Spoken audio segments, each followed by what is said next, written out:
రమ్య గారు ఈరోజు వాళ్ళ ప్రాబ్లమ్‌ని షేర్ చేసుకోవడానికి మనతో కాలర్ రెడీగా ఉన్నారు. హలో! హలో! చెప్పండి. మీ పేరండి? నమస్కారం అండి. నా పేరు వెంకటేశ్వరరావు అండి. చెప్పండి వెంకటేశ్వరరావు గారు. ఎక్కడి నుంచి కాల్ చేస్తున్నారు? నేను నూజివీడు నుంచి కాల్ చేస్తున్నానండి. నూజివీడు. చెప్పండి మీ సమస్య ఏంటి? అంటే అసలు ఇలాంటి సమస్య ఎలా చెప్పుకోవాలో నాకు అర్థం కావట్లేదు. ఇంక అందుకని ఎప్పటినుంచో మేడం గారిని యూట్యూబ్‌లో గానీ, మీ టీవీలో గానీ ఫాలో అవుతూ ఉంటా. ఈ ఈ న్యాయానికి సంబంధించిన సలహాలు, సూచనలు వింటూ ఉండేవాడిని. కానీ ఇవాళ నేనే ఇలా ఫోన్ చేయాల్సొస్తుంది అనుకోలేదు. వెంకటేశ్వరరావు గారు, మీరు ఫీల్ అవ్వాల్సిన అవసరం లేదు సార్. యాక్చువల్‌గా మీకు ఏ ప్రాబ్లమ్ ఉన్నా మీరు ఓపెన్‌గా మాట్లాడండి. ఏం చేస్తే బెటరు, లీగల్‌గా ఎటువంటి ఆప్షన్స్ ఉంటాయో నేను చెప్పగలుగుతాను. చెప్పండి సార్. అంటే లేదు మేడం, ఇది కొంచెం కాంప్లికేషన్ ఇది బాగా. పర్వాలేదు. మీరేం టెన్షన్ తీసుకోకండి. చెప్పండి మీ ప్రాబ్లమ్‌ని. మళ్ళా ఈ ఈ తర్వాత వాళ్ళు చూస్తే ఏమవుతుందా అనే టెన్షన్‌లో ఉన్నాను మేడం. ప్రెజెంట్ నేను చాలా భయంగా. సార్, ఇది ఓన్లీ ఫోన్‌కి సంబంధించిందే కాబట్టి మీరెవరో కూడా తెలియదు ఎవరికీ. సో, ఇక్కడైనా ఓపెన్‌గా మాట్లాడడానికి మీకు అవకాశం ఉంటది. మాట్లాడండి సార్, ఏం పర్వాలేదు. అవతల వాళ్ళకి మీ ప్రాబ్లమ్ చాలా మందికి రిప్రజెంటేషన్ కింద ఉంటుంది సార్. ఎందుకంటే మీలాగా ప్రాబ్లమ్స్‌లో ఉన్న వాళ్ళందరికీ కూడా మీ తరపున వాయిస్ రేజ్ చేసినట్టే ఉంటుంది. కాబట్టి మీరు ఫీల్ అవ్వాల్సిన అవసరమే లేదు. మాట్లాడండి, పర్లేదు. అంటే నేను ఫీల్ అవ్వడం అనేది కాదు మేడం. నా వల్ల ఇప్పుడు ఎంతో మంది ఫీల్ అవుతున్నారు మేడం. నలుగురు ఫీల్ అవుతున్నారు మేడం నేను చేసిన పనికి. కానీ అక్కడ అంత నేను మంచి పనులు ఏం కావాలని చేశారండి? అనుకోలేదు మేడం. ఏ రోజు కూడా నేను అంత మంచి పనులు ఏం చేశారు వెంకటేశ్వరరావు గారు? అదే మేడం. అంటే ఆ టైంకి చేయాల్సి వచ్చింది మేడం. అంతే తప్ప నేనైతే స్వతహాగా తప్పు మనిషి కాదు మేడం. చాలా మంచి మనిషిని నేను. చెప్పండి మీ మీరేం సమస్య ఏంటో చేస్తారు? చెప్తే మేడం చెప్తారు కదా! లేదు మేడం, మీరు నాకు న్యాయం చేయాల్సిందే మేడం. ఎలాగైనా నాకు కావాలి. సార్, రమ్య గారు అంటే న్యాయం చేయడానికి అవకాశం ఉన్న ప్రతి దాంట్లోనూ ముందుండి న్యాయమే చేస్తాం సార్. యాక్చువల్‌గా మీరు న్యాయం చేసుకునే వ్యక్తా, లేకపోతే మీరు విక్టిమా, అక్యూజ్డా అనేది నాకు క్లారిటీ రావాలి కదా! మీరు స్టోరీ చెప్తేనే నాకు అర్థమవుతది. చెప్పండి సార్, అసలు మీ ప్రాబ్లమ్ ఏంటి? ఏంటి? దేనికి సంబంధించి? తప్పకుండా మేడం. అయితే నేను ఒక ఆంటీతో రిలేషన్‌లో ఉన్నా. ఆంటీతో రిలేషన్‌లో ఉన్నారా? మీ ఏజ్ ఎంత? నా ఏజ్ 28 మేడం. 28. మ్యారేజ్ అయిందా సార్ మీకు? అంటే ఆవిడకి ఆల్రెడీ ఆవిడెవరు అనుకుంటున్నారు? ఆవిడ కానిస్టేబుల్ వైఫ్ మేడం. మా ఊళ్ళో మా కానిస్టేబుల్ వాళ్ళ వైఫ్ ఆవిడ. మీరెవరు? ఏం పని చేస్తారు సార్? నేను ఇక్కడే ఉంటాను మేడం. నూజివీడులోనే ఉంటాను. వర్క్ ఏం చేస్తారు? వర్క్ ఏం లేదు మేడం. ఇంకా ఇంట్లోనే ఉంటా. ప్రత్యేకంగా అంటూ ఏం లేదు. డిగ్రీ చదివి ఇంకా హైదరాబాద్ వెళ్దాం సార్, అనుకున్నా. మ్యారేజ్ కానీ అయిందా కుదరలేదు. మీకు? ఇంకా ఇన్‌స్టాగ్రామ్‌లో సార్, వాట్సాప్‌లో మీకు మ్యారేజ్ అయిందా? వెంకటేశ్వరరావు గారు, మీకు మ్యారేజ్ అయిందా? నాకు ఇంకా అయిందా అంటే అయింది మేడం. అయిందా అంటే అయింది ఏంటండి? భోంచేసారా అంటే చేశానండి అన్నట్టు చెప్తున్నారు. మ్యారేజ్ అయ్యిందా లేదా? అంటే అది కూడా ఒక అన్‌ఎక్స్‌పెక్టెడ్‌గా అయింది మేడం. అది నాకు నచ్చి చేసుకోలేదు నేను. ఇంట్లో వాళ్ళు చేశారా? ఎన్ని ఇయర్స్ అయింది మ్యారేజ్ అయ్యి? ఇంట్లో వాళ్ళు కాదు. నేను 10థ్‌లో నన్ను లవ్ చేసిన అమ్మాయి నన్ను ఇంటర్‌లో మళ్ళీ లవ్ చేసి నన్ను పెళ్లి చేసుకుంది. ఓర్ని. ఓకే. సరే, మీకైతే ఒక లవ్ చేసి మిమ్మల్ని ఇష్టపడి వచ్చిన ఒక అమ్మాయి ఉంది. భార్య ఉంది. పిల్లలున్నారా? ఒక బాబు మేడం. ఒక బాబున్నాడు. పెళ్ళయి కొన్ని సంవత్సరాలు అవుతుంది.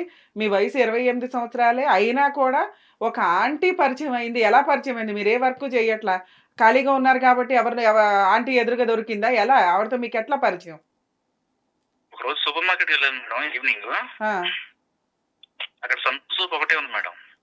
నేను సం తీసుకున్నాను. ఆవిడ కూడా అక్కడికే వచ్చింది. ఏం కావాలంటే సంతూర్ సోప్ కావాలని చెప్పింది మేడం. నేను ఇచ్చేసాను. నేను లైఫ్ బాయ్ తీసుకున్నా. అప్పుడు అక్కడ కలిసింది మేడం మా ఇద్దరికి. ఒపీనియన్స్ యాడ్‌కి సంబంధించి మీరు ఒపీనియన్స్ కలుపుకున్నారు. మీరు లైఫ్ బాయ్, ఆవిడేమో సంతూర్ సోప్ ఆంటీ. నేను ఇంకా ఆవిడకి ఇచ్చేసాను మేడం సంతూర్ సోప్. నాకు చాలా ఇష్టం. త్యాగం, బాగా త్యాగం చేశారు. ఓకే. ఓకే. సంతూర్ సోప్ ఇచ్చారు. ఆవిడెవరో వెళ్ళిపోయింది. ఇంకా తర్వాత కంటిన్యూషన్ ఎలా వచ్చింది? ఇంకా అక్కడి నుంచి మా కాన్వర్జేషన్ స్టార్ట్ అయింది. బయటకొచ్చాక అది ఇది మాట్లాడింది. నాకు అప్పటికి తెలీదు ఆవిడ కానిస్టేబుల్ వాళ్ళ వైఫ్ అని. ఆవిడ కూడా చాలా మంచిగా మాట్లాడింది మేడం. కానీ ఆవిడ ఏజ్ ఎంత ఉంటుందండి? ఆవిడ ఏజ్ ఎంత ఉంటుంది? ఆవిడ ఏజ్ 35, 36 అలా ఉంటుంది మేడం.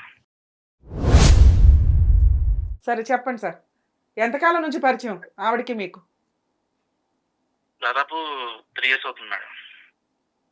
3 years నుంచి మీరు ఇల్లీగల్ రిలేషన్ పెట్టుకుంటే ఎవరికీ తెలియదా? అంటే ఒకసారి మా డాడీ చూసారు మేడం. ఆ! మీ డాడీ కాబట్టి డాడీ మీకు సపోర్ట్‌గానే ఏదో తిట్టి పక్కన పెట్టుంటారు. విషయం బయటికి రానివ్వకుండా. ఆ కానిస్టేబుల్‌కి తెలీదా? ఆ ఆంటీ వాళ్ళ హస్బెండ్‌కి? వాళ్ళ వాళ్ళ హస్బెండ్ ఏం చేశారంటే మా డాడీకి చెప్పి నన్ను ఒక 1 year అట్లా కలవనివ్వలేదు ఆంటీతో. ఆ! ఓకే. కనీసం వాళ్ళేదో కాపురం నిలబెట్టుకోవడానికి మిమ్మల్ని ఏదో కట్ చేశారు. బానే ఉంది. 1 year నుంచి దూరంగా ఉన్నారు. ఇప్పుడు ప్రాబ్లమ్ ఏంటి మీకు? ఇప్పటికి ఒక భార్య అయింది, ఒక ఆంటీ అయింది. ముగ్గురు, నలుగురు సఫర్ అయ్యారండి నా వల్ల అంటున్నారు. ఇంకా ఇద్దరెవరు? 1 year గ్యాప్ వచ్చింది. ఏం చేస్తున్నారు? ఇప్పుడైనా పని చేస్తున్నారా లేదా? కానిస్టేబుల్ వాళ్ళ ఆవిడ నాకంటే రిలేషన్ లో ముందు మా ఊరు ఎస్ఐతో ఉండదు మేడం రిలేషన్ లో. సరిపోయే. సరే ఆవిడ ఆల్రెడీ ఎస్ఐతో ఉండి మీతో పరిచయం పెట్టుకోవాల్సిన అవసరం ఏముంది ఆవిడకి? మీరు నిజమే మాట్లాడుతున్నారా? నిజంగా మాట్లాడుతున్నాను మేడం. యాక్చువల్ గా అయితే ఏమైందంటే ఫస్ట్ నాకన్నా ముందు ఆయన రిలేషన్ లో ఉంది. ఆ! మేమిద్దరం రిలేషన్ లో కూర్చున్న 3 years లో నాకు 1 year తర్వాత చెప్పింది అనమాట. ఏది ఆ ఫోన్ కాంటాక్ట్స్ అవి చూస్తే అప్పుడు నేను వస్తాను సరే దాన్ని పంపించేసింది ఇంట్లో నుంచి. ఎస్ఐ వస్తున్నారని. ఎస్ఐ వస్తున్నారండి. ఆ! ఎస్ఐ వస్తున్నారంటే నేను నార్మల్ గా అనుకున్నాను. అంటే వాళ్ళ ఆయన కానిస్టేబుల్ కదా, సో ఏదైనా ఇంకా కొలీగ్స్ కదా నార్మల్ గా వస్తుంటారులే అన్నట్టుగా అనుకున్నా. కానీ నేను ఇంకా గోడ దూరి వెళ్ళిపోయా ఫ్రెండ్స్ నుంచి. ఆ! తర్వాత తెలుస్తుంది నాకు ఇది మా ఫ్రెండ్స్ ద్వారా. ఇట్లా మా ఫ్రెండ్స్ చెప్పుకుంటా కదా మేడం, అదేలే. కొన్ని ఉంటాయి ఆ! కదా. అప్పుడు ఇట్లా ఆంటీతో రిలేషన్ లో ఉన్నారా నేను అంటే, అరే అంకుల్ రోజు వస్తాడా నైట్, అది ఆయనకు కూడా తెలుసు, ఆయన మీరిద్దరు కలిసి తిరుగుతున్నారని తెలుసు కదా, మరి నిన్నెట్లా ఒప్పుకున్నట్రా కానిస్టేబుల్, ఆడేదో బిజినెస్ చేస్తున్నాడు నాకు అర్థమవుతుందని చెప్పి మా ఫ్రెండ్స్ అది ఇది అన్నారు. కానీ నేను పట్టించుకోవాలా, ఆవిడ నమ్మలేదు నేను. అంటే తర్వాత మీతో కూడా రిలేషను, అడగలేదు. ఎస్ఐతో రిలేషను కానిస్టేబుల్‌కి తెలుసు అంటున్నారా మీరు? అంటే కానిస్టేబుల్ తెలిసే కదా మేడం, మా డాడీతో చెప్పి నన్ను ఆపిచ్చేసింది అప్పుడు. నిన్ను ఆపిచ్చేసారు. నీ వల్ల ఇన్‌కమ్ ఏముంది వాళ్ళకి? వాళ్ళు ఒక బిజినెస్ చేస్తున్నారు అంటే వాళ్ళకి ఏదో బెనిఫిట్ ఉండాలిగా. నువ్వు ఎంజాయ్ చేసావు తప్ప ఆవిడ నీ దగ్గర నుంచి ఆవిడకేమి రిలీఫ్ ఏమీ రాలేదు కదా! నీతో ఎంజాయ్ చేయాల్సిన అవసరం, బిజినెస్ చేయాల్సిన అవసరం అతనికేముంది? మీరు తప్పు చేసి వాళ్ళనంటే ఎట్లా అయ్యా మధ్యలో? సరే ఆవిడకి ఎస్ఐతో ఉంది. ఆవిడకి ఆల్రెడీ ఎవరు నచ్చితే వాళ్ళతో ఉంటది. నువ్వు కూడా ఎవరు నచ్చితే ఆళ్ళతో ఎళ్తావు. సరే ఆళ్ళ వరకు అక్కడ ప్రాబ్లమ్ పెడదాం. మీ ప్రాబ్లమ్ ఏంటి ఇందులో? నాకు ఆవిడ కావాలి మేడం. ప్లీజ్ మేడం ఇది అన్నం పెడతాను మేడం. మరి మీ పెళ్ళం పిల్లలని ఏం చేస్తారండి? వాళ్ళని కూడా ఉంచుకుంటాను మేడం. ప్లీజ్ మేడం నా వల్ల కావట్లేదు. ప్లీజ్ ఎంత ప్లీజ్ మేడం. కాదు సార్, ఎంత దారుణంగా మాట్లాడుతున్నారో తెలుసా? ఆవిడ ఆల్రెడీ ఎన్ని రకాల సంబంధాలు పెట్టుకోవాలో అన్నీ పెట్టుకున్న వ్యక్తి, ఆవిడే నాకు కావాలండి అని మీరు మాట్లాడుతున్నారు. మిమ్మల్ని నమ్ముకొని వచ్చిన మీ ఆవిడ, పిల్లలు ఎక్కడికి పోయినా మీకు పర్వాలా. మీరు ఏ పని చెయ్యరు. అసలు మిమ్మల్ని ఎందుకు ఎంటర్‌టైన్ చేయాలి? దీన్ని న్యాయ సలహా అంటారా ఎక్కడైనా? ఒక అక్రమ సంబంధానికి నాకున్న ఆప్షన్స్ ఏంటండి అని అడుగుతున్నారు. మా ఆవిడ వేరే వాడితో లేచిపోయింది మేడం. నేను ఎవరు చెప్పుకోను. ఇప్పుడు దాకా చెప్పలేదు. పిల్లలు వదిలేసి వాళ్ళ అమ్మ వాళ్ళ ఇంట్లో వదిలేసి ఆ పిల్ల వేరే వాళ్ళతో లేచిపోయింది. ఇంకా నేను ఏం చేయాలి మేడం? నా లైఫ్ నేను చూసుకోవద్దా? మీరే చెప్పండి. మరి ఇందాక నుంచి ఆ విషయం చెప్పాలి కదా! నీ లైఫ్ ఎట్లా చూసుకుంటావు అనేది సెకండరీ విషయం. బాబుని వదిలేసి ఆ అమ్మాయి ఎవరితోనో వెళ్ళిపోయింది. ఏది? నిన్ను పెళ్లి చేసుకొని నీతో ఉండి వెళ్ళిపోయింది అంటున్నావు. అంటే ఇక్కడ నువ్వు చెప్పిన స్టోరీలోనే మాకు అర్థమవుతుంది మీరు ఏ జాబు చేయరు. గాలికి తిరుగుతా ఉంటారు. ఆంటీలు ఎక్కడ దొరుకుతారా అని చూసుకొని. ఇలాంటి వ్యక్తితో ఉండడం ఎందుకని ఆవిడ కూడా ఎవరినో పట్టుకొని వెళ్ళిపోయింది. మీకు తగ్గ పనిష్మెంట్ ఆవిడ ఇచ్చేసినట్టే లెక్క.